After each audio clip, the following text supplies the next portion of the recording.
الحمد لله نحمده ونستعينه ونستغفره ونؤمن به ونتوكل عليه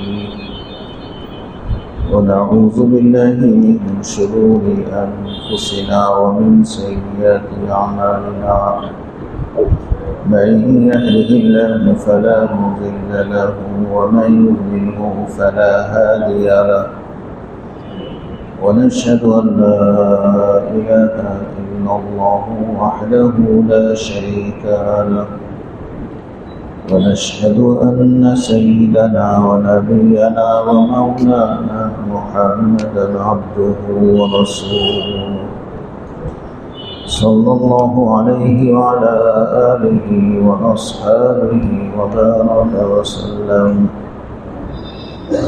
أما بعد فأعوذ بالله من الشيطان الرجيم.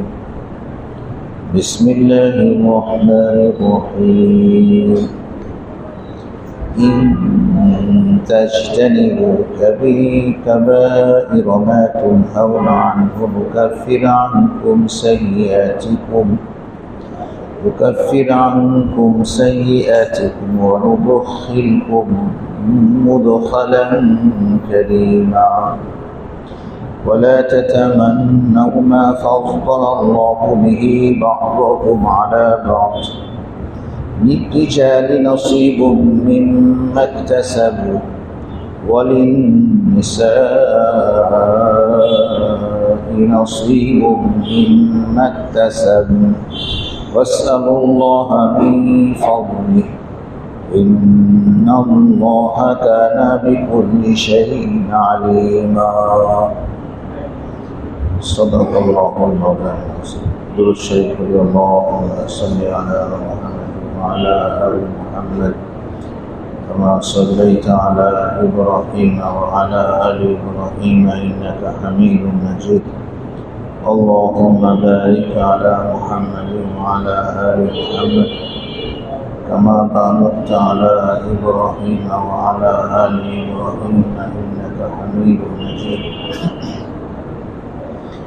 أستغفر الله الذي لا إله إلا هو الحي القيوم وأتوب إليه لا حول ولا قوة إلا بالله العلي العظيم.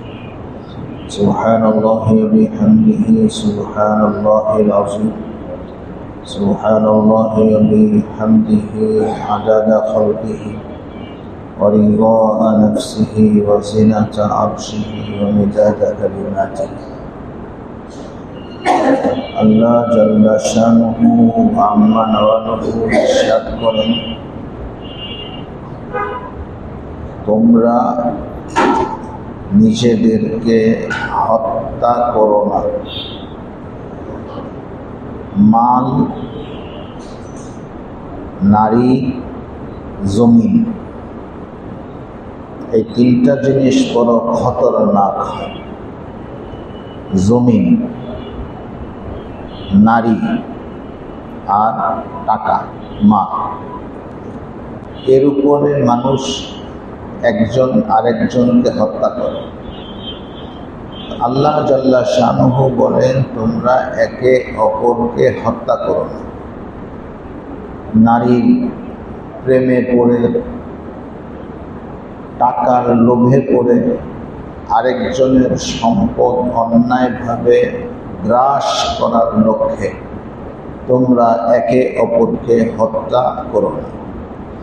যদি কেউ কোনো মুসলমানকে হত্যা করে, আল্লাহ তাআলার কাছে এটা এত জঘন্য পাপ যে অবশ্যই আল্লাহ তাকে জাহান্নামে নিক্ষেপ করবেন এবং আল্লাহ তাআলা কারোর কোনো পরোয়া করেন না। জাহান্নামে নিক্ষেপ করা আল্লাহর জন্য ইয়াসির, অনেক সহজ। যেহেতু খুন এবং হত্যা জঘন্য পাপ এবং এটার কারণে জাহান্নামে যাওয়ার ধমক দেয়া হয়েছে, সুতরাং আল্লাহ তাআলা আদত কোরআনে কারীমের মধ্যে যখনই কোনো বিষয়ের উপরে আল্লাহ ধমক দেন, জাহান্নামে যাওয়ার কথা বলেন, তখনই আবার কিছু দয়া দক্ষিণার কথাও আল্লাহ তাআলা বলেন। যেখানে জাহান্নামের আলোচনা করেন, পরক্ষণেই আল্লাহ তাআলা জান্নাতের কথাও নিয়ে আসেন। এজন্য আজকের আয়াত যে আল্লাহ তাআলা বলেন যে তোমরা যদি নিষিদ্ধ যে সমস্ত কাজ, যে সমস্ত অন্যায়গুলো তোমাদের উপর নিষিদ্ধ করা হয়েছে, এর মধ্যে কাবায়ের যেগুলো গুনাহে কবিরা, এগুলোকে পরিহার করো। ইন তাজতানিবু কাবাইরা মা তুনহাউনা আনহু, তোমাদেরকে বাধা দেওয়া হয়েছে যে সমস্ত কাজ থেকে, এগুলোর মধ্যে যেগুলো কবিরা, গুনাহে কবিরা, এর থেকে পরহেজ করো। নুকাফির আনকুম সাইয়্যাতিকুম, তাহলে তোমাদের অন্যান্য গুনাহ মানে সগীরা গুনাহ এগুলোকে আমি মাফ করে দেব। ওয়া নুদখিলকুম মুদখালান কারীমা, এবং তোমাদেরকে সম্মানিত স্থানে প্রবেশ করাবো, মানে জান্নাত দান করব। বোঝা গেল গুনাহে কবিরার থেকে বাঁচতে পারলে আল্লাহ জাল্লা শানুহু গুনাহে সগীরাকে আল্লাহর রহমতের দ্বারা, আল্লাহর বরকতের দ্বারা এমনি মাফ করে দেন।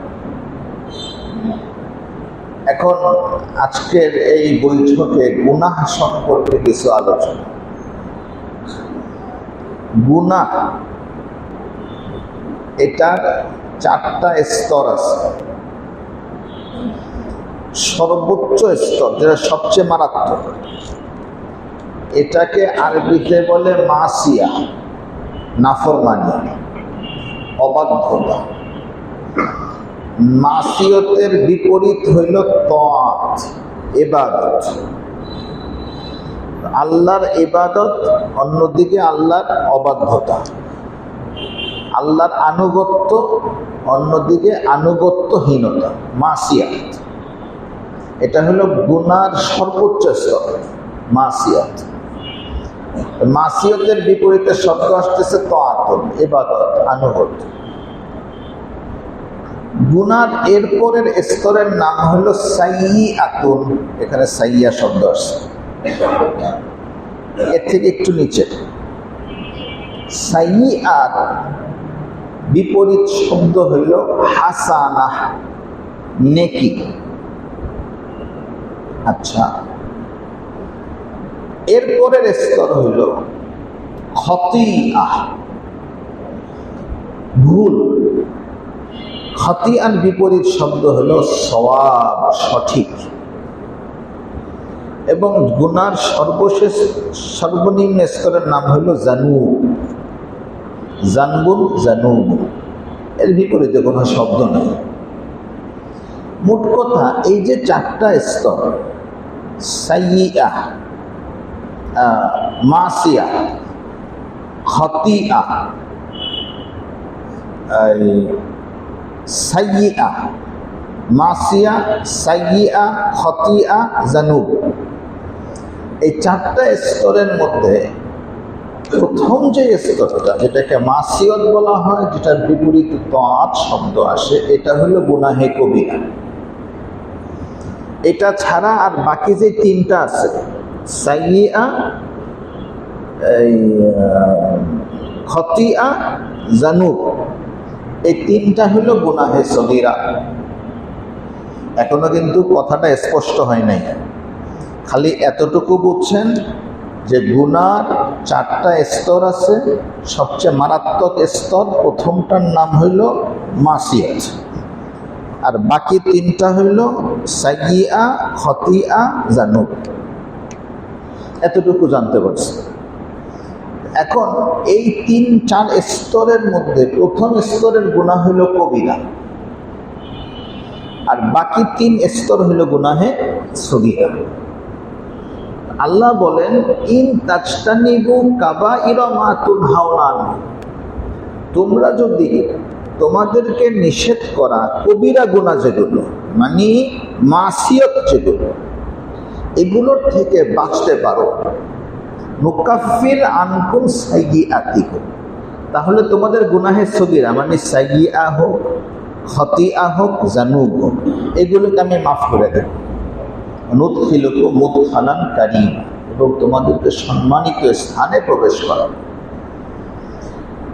অনুরূপ আয়াত কোরআনের মধ্যে আরো আছে যে গুনাহে কবিরা শেষ করতে হইলে তওবা জরুরি, চাই মৌখিক তওবা হোক, চাই আমলি তওবা হোক। মৌখিকভাবেও তওবা করতে হবে, আমলিভাবেও তওবা করতে হবে, যে না আমি এই কাজ আর করব না, মুখেও বললাম, কাজেও এটা প্রকাশ করলাম। গুনাহে কবিরা মাফ করাইতে হলে তওবা জরুরি, তওবা লাগে। আর আল্লাহ তাআলা গুনাহে সগীরা নেক আমলের দ্বারা মাফ করে দেন। ইন্নাল হাসানাত ইউযহিবনা সাইয়্যাত, হাসানাত নেক আমল ইউযহিবনা সাইয়্যাত মানে গুনাহে সগীরাকে মাফ করে দেয়। মাওলানা আশরাফ আলী থানভী রহমতুল্লাহি আলাইহি ঢাকাতে আসছেন নবাব সলিমুল্লাহ খান সাহেবের দাওয়াত। তবে দুইটা শর্তের উপরে আসছেন। একটা শর্ত হলো আসা যাওয়ার ভাড়া আমার জিম্মায়, আর দ্বিতীয় নম্বর শর্ত হলো কোনো হাদিয়া গ্রহণ করব না। এই দুই শর্তকে মানতে বাধ্য করছেন নবাব সলিমুল্লাহ খান, এবং এর উপরে ভিত্তি করে উনি ঢাকায় আসছেন। থানভী রহমতুল্লাহ আলাইহি বলেন যে ওখানে একটা বিশেষ মজলিস হয়েছে, নওয়াব পরিবারের যত ছেলেরা আছে, যুবক আছে, বৃদ্ধ আছে, ওরা একত্র হয়েছে, আমাকে বয়ান করার জন্য বলা হয়েছে। এখন আমি দেখলাম যে এখানে যুবক যারা, এদের মুখে দাড়ি নেই। এখন আমার দাড়ির উপরে ওয়াজ করতে হবে, কিন্তু এমন ভাবে ওয়াজ করতে হবে যাতে এরা দাড়ি রেখে দেয়। তো থানভী রহমতুল্লাহ বলেন, আমি এভাবে ওয়াজটা করলাম যে দেখো, দাড়ি কামানো না যায়, এটা গুনাহে কবিরা, সবাই তো জানে। কয় হ্যাঁ হুজুর জানে। এই জমানায় তো বুঝে না, কিন্তু আগে তো বুঝতো। তো এই যে এটা গুনাহে কবিরা তোমরা জানো, কিন্তু কেমন জানি ফ্যাশনের কারণে ছাড়তে পারতেছ না। ফ্যাশন, তারা বললো হ্যাঁ হুজুর ঠিকই কইছেন, ফ্যাশনের কারণে ছাড়তে পারি। তখন থানভী রহমতুল্লাহ বললেন, তো তোমাদেরকে একটা আমলের কথা বলে দিই, এই আমলটা করলে হয়তো আল্লাহ তাআলা তোমাদেরকে মাফ করে দিবেন। হুজুর বলেন ভালো হয়। যখন তুমি একবার দাড়ি কামাইবা, তো একবার গুনাহে কবিরা হইল, তুমি সঙ্গে সঙ্গে তওবা করবা। আবার যখন তুমি কখন এই কাজ করবা, আবার তওবা করবা। আবার যখন এরকম কাজ করবা, আবার কি করবা, তওবা করবা। তো এখন নবাব জাদারা জিজ্ঞেস করে, কতবার করবো? যতবার গুনাহ করবা ততবার করবা।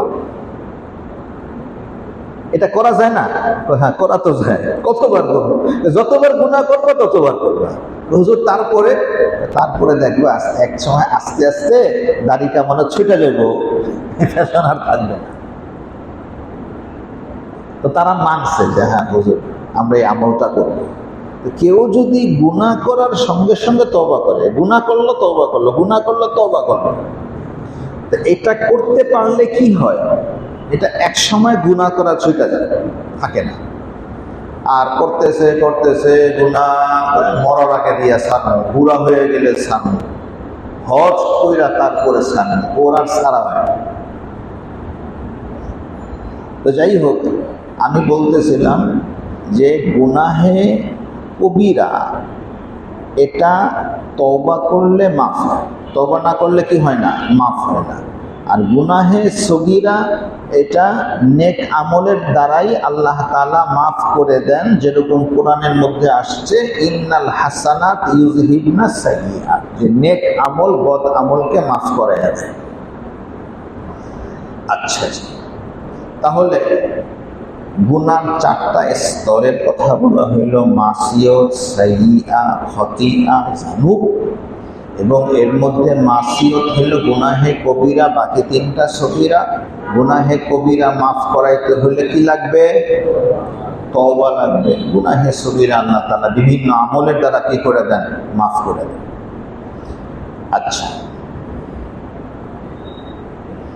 এখন গুনাহে কবিরা কাকে বলে, গুনাহে সগীরা কাকে বলে,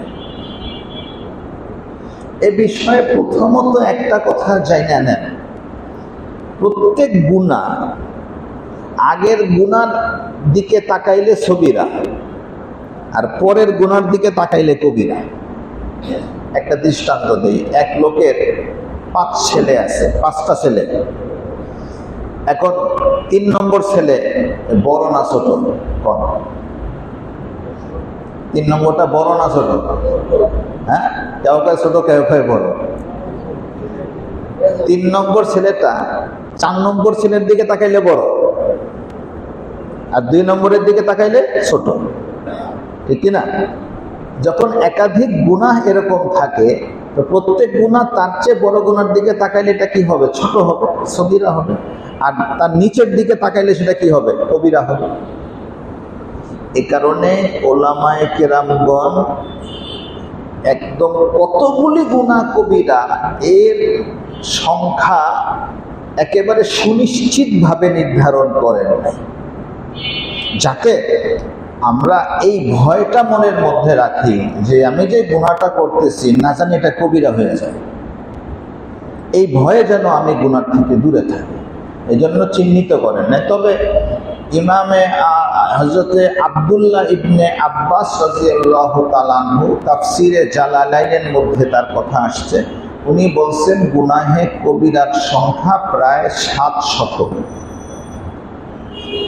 আর ইবনে হাজার হাইসামি একজন জবরদস্ত আলেম, উনি একটা কিতাব লিখছেন আয-যাওয়াজির আন ইরতিকাবিল কাবাইর।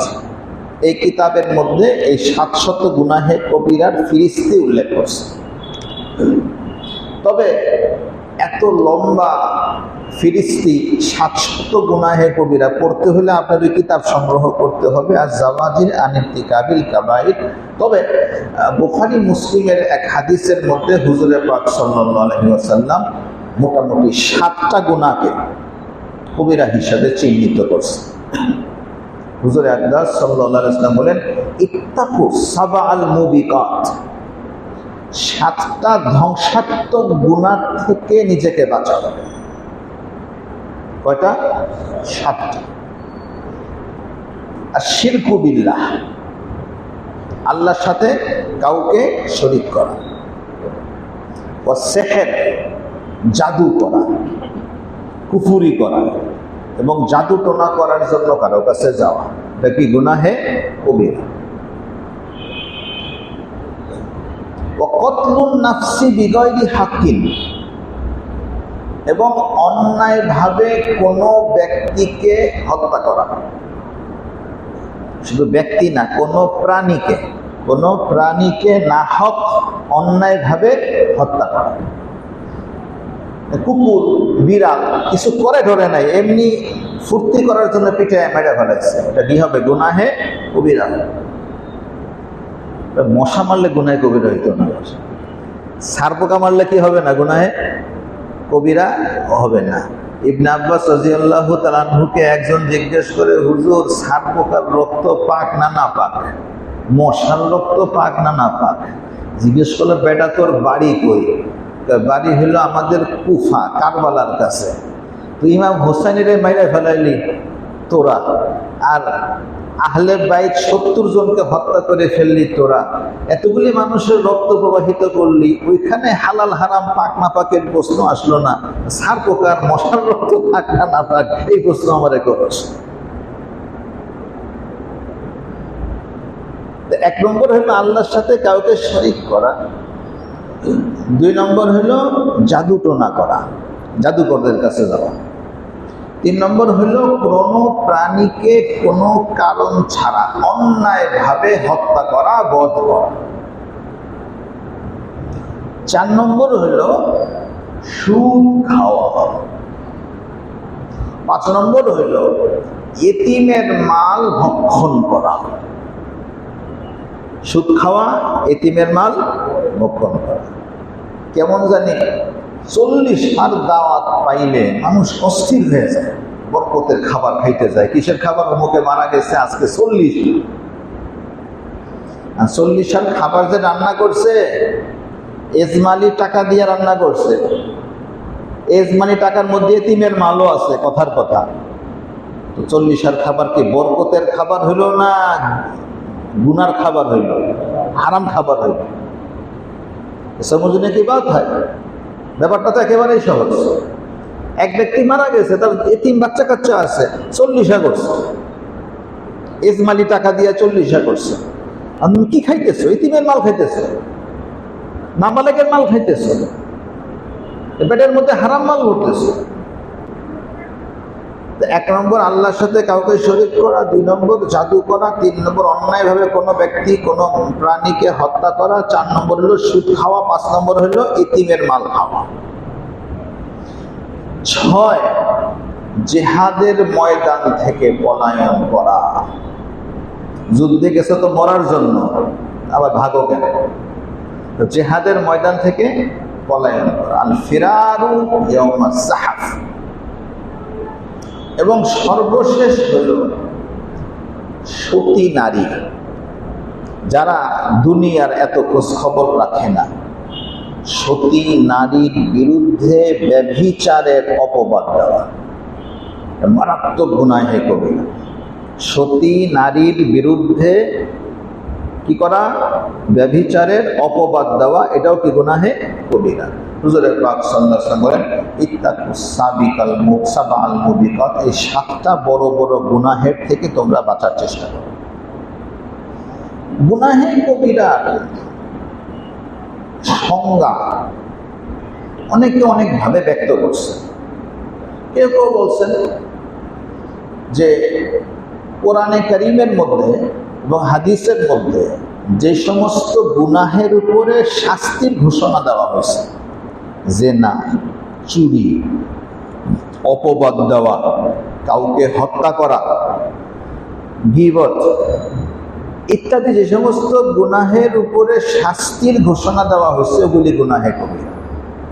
আবার কেউ কেউ বলছেন যে সমস্ত গুনাহের উপরে লানত করা হয়েছে ওইটা গুনাহে কবিরা। আবার কেউ কেউ বলছে এমন গুনাহ যেগুলো এই লানত প্রাপ্ত ব্যক্তি বা এই ধরনের শাস্তি উপযুক্ত যে গুনাহগুলি আছে এগুলির সমপর্যায়ে, ওগুলিও গুনাহে কবিরা। সমপর্যায়ে অনেক গুনাহ তো আগের জমানায় ছিল না, এই জমানায় আসছে। অসংখ্য ফিতনা এই জমানায় আসছে, আগে তো সমস্ত ফিতনাগুলি ছিল না।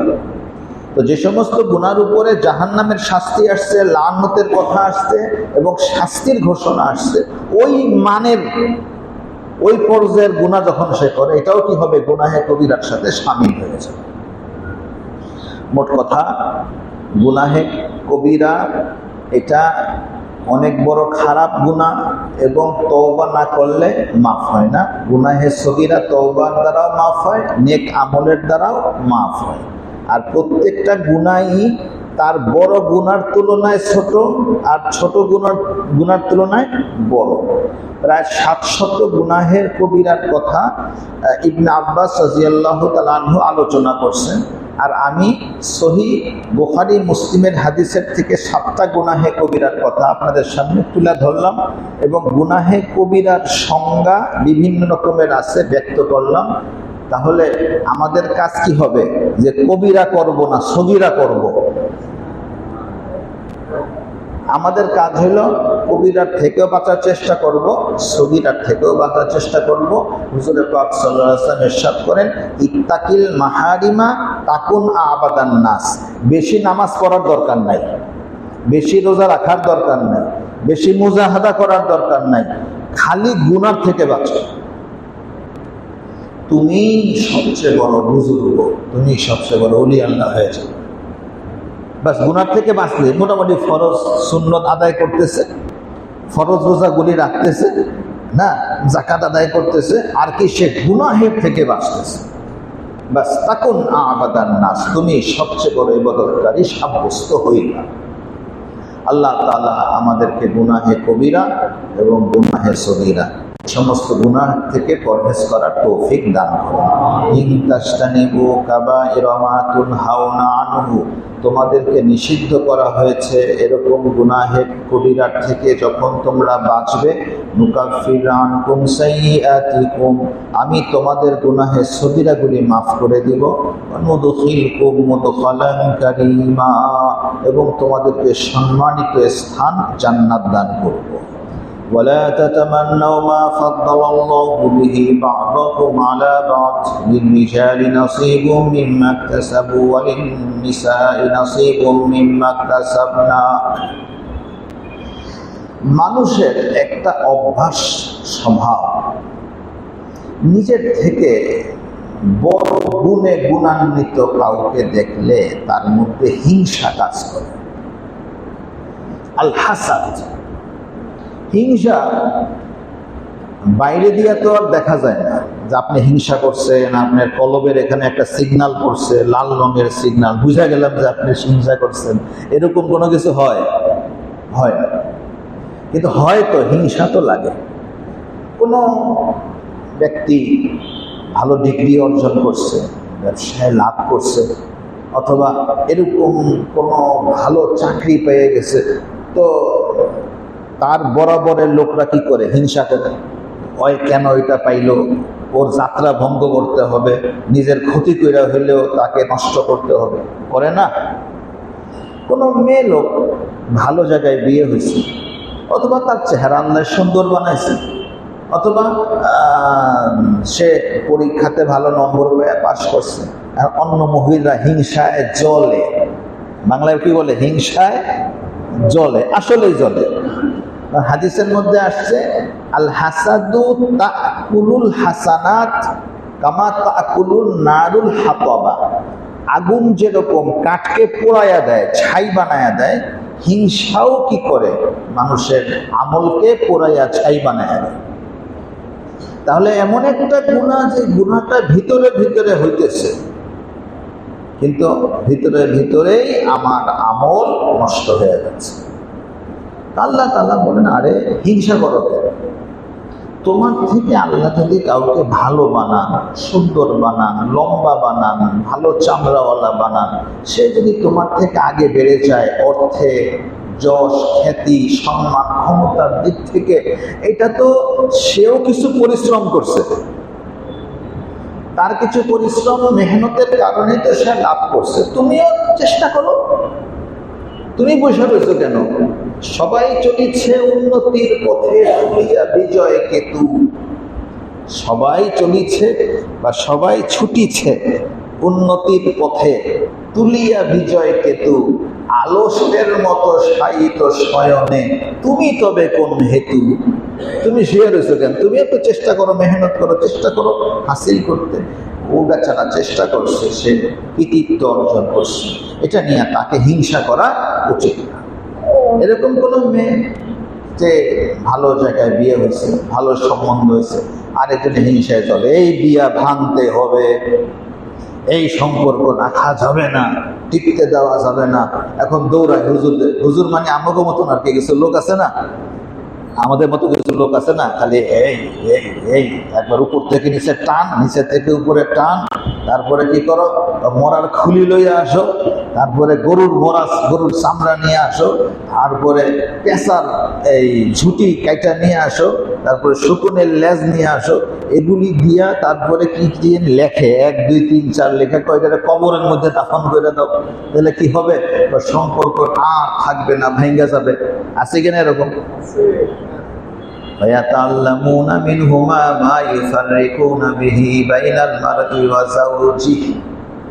হারুত মারুতের কাছে মানুষ যে শিক্ষাটা নিত দুই ফেরেশতার কাছে, কি নিত? সূরা বাকারার মধ্যে আছে, ফায়াতাআল্লামুনা মিনহুমা, তারা হারুত মারুতের কাছে শিখত। কি শিখত? মা ইউফাররিকুনা বিহি বাইনাল মারই ওয়া যাওজি, এমন তাবিজ, এমন তুকতাক যেগুলোর দ্বারা স্বামী স্ত্রীর মধ্যে বিভেদ সৃষ্টি করা যায়। একটু আগেই তো গেল গুনাহে কবিরার মধ্যে 2 নম্বর গুনাহে কবিরা কোনটা গেছে? জাদু শিখাতে, জাদুটনা। তো হিংসা করলো আর এই সংসার ভাঙার জন্য চেষ্টা করলো। আল্লাহ বলেন এগুলি করতে যাও না। সে চেষ্টা করছে, ঘটক লাগাইছে, বাবা মেহনত করে চেষ্টা করে ভালো একটা সম্বন্ধ জোগাড় করছে। তুমিও চেষ্টা করো তোমার মেয়ের জন্য বা তোমার জন্য একটা ভালো সম্বন্ধ আনা যায় কিনা। হ্যাঁ, তুমি ওরটা নষ্ট করার কেন চেষ্টা করো? ولا تتمنوا ما فضل الله به بعضكم على بعض। আল্লাহ তাআলা একজনকে আরেকজনের উপরে শ্রেষ্ঠত্ব দিয়েছেন, এটার কামনা তোমরা করতে চাইও না, মানে হিংসা করে কামনা করতে চাইও না। লিরিজালি নাসিবুম মিম্মা কাসাবু, পুরুষ সে যেটা কামাই করছে এটা সে পাইছে।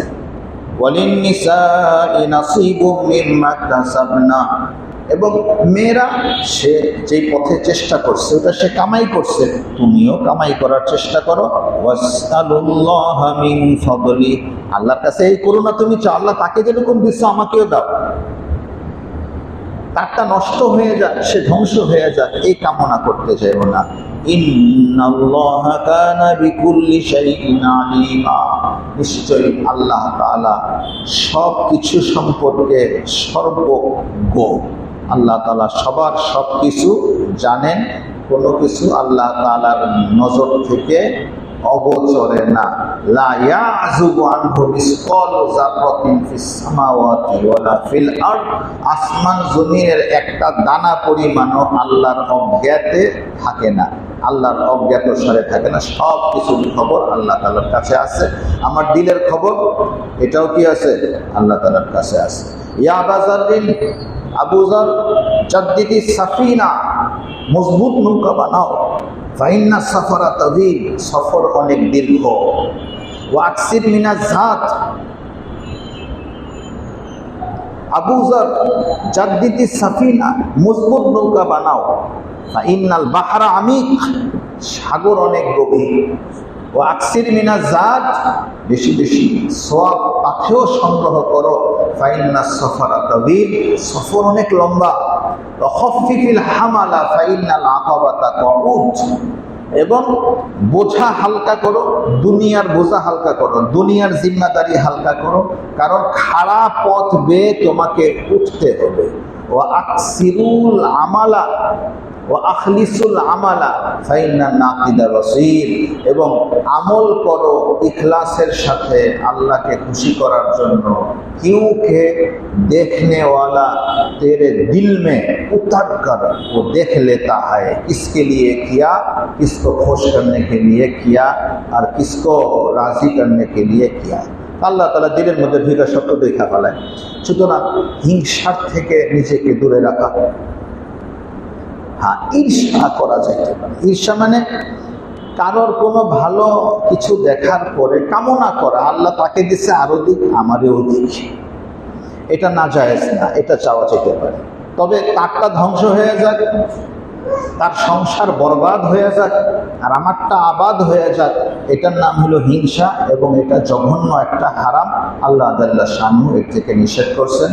যে কথাগুলো আলোচনা হলো আজকে, গুনাহে কবিরা, গুনাহের 4টা স্তর, গুনাহে কবিরার সংজ্ঞা, গুনাহে কবিরার সংখ্যা, গুনাহে কবিরার যেই একাধিক এটার সংজ্ঞা আসছে, এই বিষয়ে আলোচনা হয়েছে। এবং পাশাপাশি হিংসার থেকে দূরে থাকা, হিংসার থেকে বাঁচা, এই বিষয়ে আলোচনা হইল। আল্লাহ জাল্লা শানহু আমাদেরকে সঠিকভাবে আমল করার তৌফিক দান করেন।